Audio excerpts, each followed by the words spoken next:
एक समय की बात है, रावणपुर नामक एक शांत और साधारण गांव था। वहाँ के लोग सीधे साधे थे, लेकिन एक समस्या ने पूरे गांव को बेचैन कर रखा था। लोग एक दूसरे की बातों को सुनते नहीं थे और इसी वजह से वहाँ झगड़े, गलतफहमियां और आपसी दूरी बढ़ती जा रही थी। गांव के बाहर एक पुराना बबूल का पेड़ था। कहते हैं वह पेड़ सैकड़ों साल पुराना था और उसमें एक रहस्यमयी शक्ति, पर कोई वहाँ जाता नहीं था क्योंकि सबने सुना था कि वह पेड़ बोलता है। एक दिन गांव में एक नया लड़का आया। नाम था शौर्य। उम्र तो सिर्फ 13 साल की थी, लेकिन उसकी आंखों में एक अजीब सी चमक थी। वह चुपचाप रहता, सबको ध्यान से देखता और किसी की बात नहीं काटता। शौर्य को गांव की हालत देखकर दुख होता था। उसने कई बार देखा बिना वजह दो औरतें चूल्हे की लकड़ी पर झगड़ रहीं, किसान आपस में सिंचाई को लेकर भिड़ रहे, बच्चे एक दूसरे की बात पर चिल्ला रहे। कोई किसी की बात सुनना ही नहीं चाहता था। एक शाम शौर्य उस बबूल के पेड़ के पास गया। आवाज में बोला, तुम सच में बोलते हो क्या? फिर एक धीमी सी गूंजती हुई आवाज आई, क्या तुम सुन सकते हो? तो मैं बोल सकता हूँ। तो तू सुन सकता है, इसलिए तुझसे एक रहस्य बांटना चाहता हूँ। ये जो शोर शराबा है ना, ये इंसान को अंदर से खोखला कर देता है। मैं तुम्हें एक जादुई चीज दूंगा, शर्त तुम इसका सही इस्तेमाल करो। यही पल पेड़ के नीचे से जमीन फटी और वहां से एक साधारण सी दिखने वाली लकड़ी की छड़ी निकली।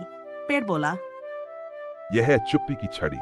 जिसे यह छड़ी छू लेगी, वह अगले 5 मिनट तक कुछ भी बोल नहीं पाएगा, सिर्फ दूसरों की बात सुन सकेगा। का असर धीरे धीरे पूरे माहौल को बदल सकता है, पर शर्त है उसका इस्तेमाल सोच समझकर करना हो। शौर्य ने छड़ी को उठाया। उसका दिल धड़क रहा था, लेकिन आंखों में भरोसा था। पहला प्रयोग वह अपनी ही कक्षा में करता है। 2 लड़के आपस में तू तू मैं कर रहे थे। वह धीरे से छड़ी उनके कंधे से छुआ देता है। अगले ही पल दोनों चुप हो जाते हैं। आवाज नहीं निकलती, लेकिन एक दूसरे की आंखों में देख पा रहे थे। और पहली बार उनकी आंखों में नाराजगी नहीं, हैरानी थी। एक ने कहा, तू जो कह रहा था मैं समझा नहीं था, अब समझ में आया। मैं भी तुझे सही से सुन नहीं पाया था, अब लगा कि शायद हम एक ही बात कह रहे थे। धीरे धीरे ये जादू पूरे गांव में फैलने लगा, लेकिन किसी को पता नहीं चला कि यह छड़ी का काम था।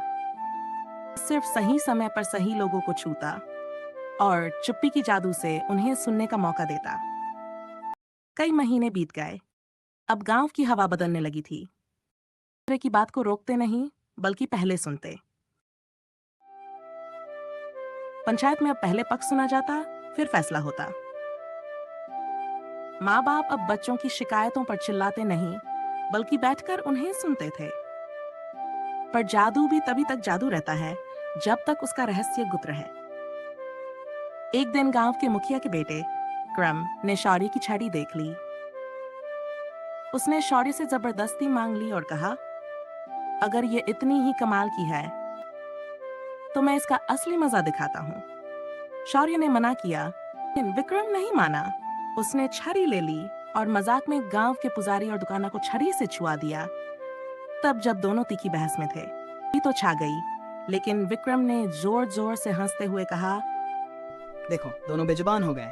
शौर्य ने छड़ी वापस ली और पेड़ के पास लौट आया। उसने कहा, पेड़ बाबा, मैंने गलती की। अब ये छड़ी लोग के हाथों में खिलौना बन रही है। क्या असर खो रहा है?